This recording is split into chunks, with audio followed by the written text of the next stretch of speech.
I'm going to show you the very first steps to take when helping your child learn to read and spell. I want you to get some paper, a pencil, and follow along with me because this is going to be actionable, tangible, and step by step. I'm Allison DeFrees, and you're watching Reading with Allison. Parents of 4 and 5-year-olds have been asking me a lot lately what they should do to start helping their student with reading and spelling. What is the very first place that they should begin when they are on this path to reading and spelling? They understand that later there are spelling rules and that there are different ways to divide words and different syllable types, but they just don't know where to start. Literally, the first building block. So in this video, I'm going over the very first step. And I do want to say that there are many things parents can do to create a rich literacy environment inside the home, like asking your child to help with grocery lists, whether it's drawing the picture of the item or using their invented spelling to write the grocery list. You can keep a family diary or journal together. You can read together every day. You can show them that you read. You can have books everywhere. You can make reading and literacy important for your family. Yet, at some point, you're actually going to have to start reading or teaching your kid how to read. And that's where we're starting today. The very first place to start is with sound and letter correspondence.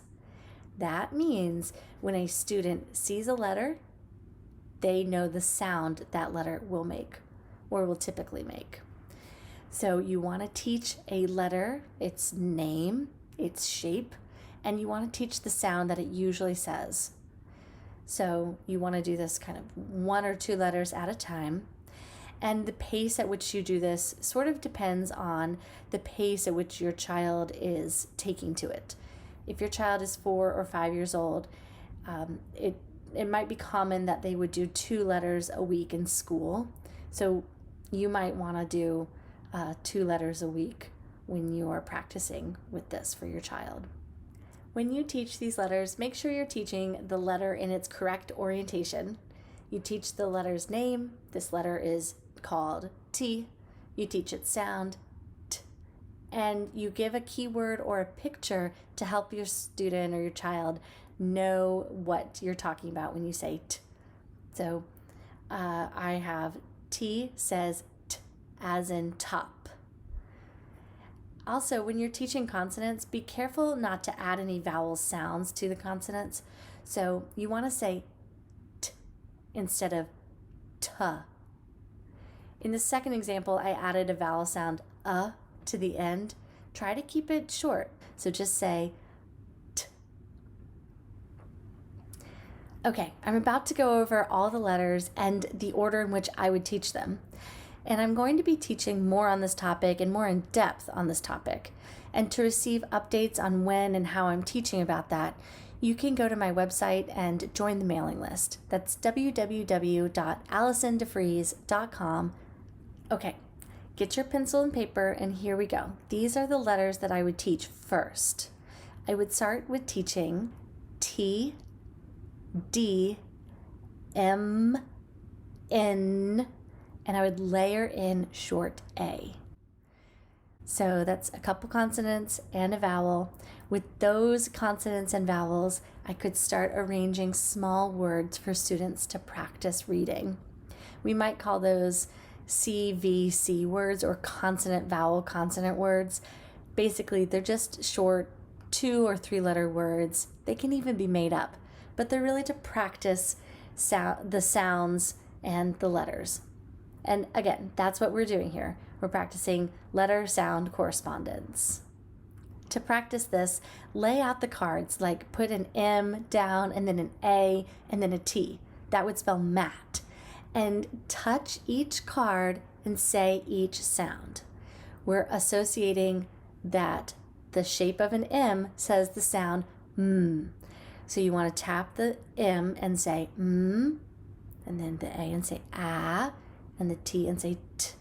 Now this is after you've already introduced the letters. So introduce them, their sounds, and then start practicing with these short words. Before long, your student will be saying the sounds and then starting to blend those sounds into the word mat, or whichever word you're giving them. That's the kind of progress you want to see.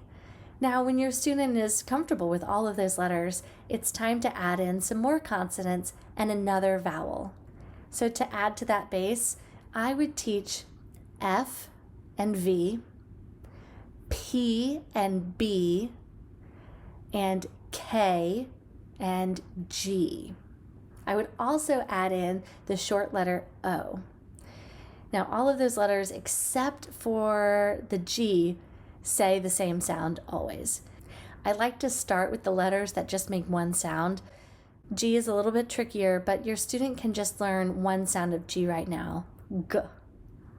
That's okay. So now your student has 10 consonants and 2 vowels.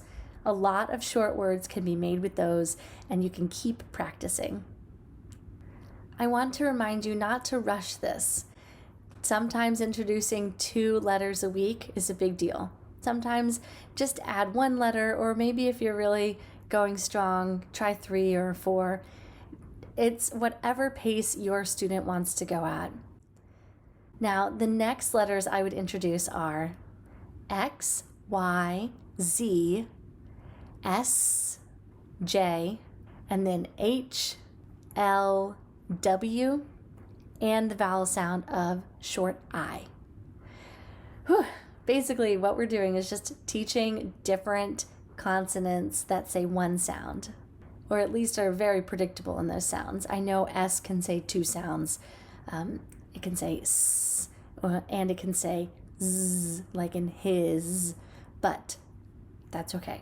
Just try to teach the one sound right now and keep practicing with making small words out of your flashcards. Right now you should have 18 consonants and 3 vowels. You can make a lot of little words out of those. It's important to note here that if you suspect your child is having an unusually hard time associating the letter's shape to the letter's sound, you'll want to talk to your child's teaching team. It could be an early sign of dyslexia, a language-based learning disorder. Okay, next I would teach Q and teach that U is always married to Q. I would teach R and C, and I would layer in short U. That brings us up to 21 consonants and 4 vowels. Finally, I would review all of the consonants, all of the vowels, and add short E. Keep reviewing by making small words. Practice touching the card, saying the letters sound, and blending those sounds into new words. Practice this in isolation. Practice this when you're doing your daily chores in your daily life. Practice this when you're reading together. And when you are practicing, try to keep it positive and fun. You may notice that I'm not teaching that Y is a vowel right now. This may come up organically as your curious child is noticing Y more often, or it might come up later when your student is learning syllable types, and that's okay. I am going to be sharing more of this information in a longer format than on YouTube, and I want you to know about that when it comes out. So please go to AllisonDeFrees.com and jump on the mailing list so you will get the updates when they're ready. Thank you for watching and giving me a thumbs up, and I hope you have a great day.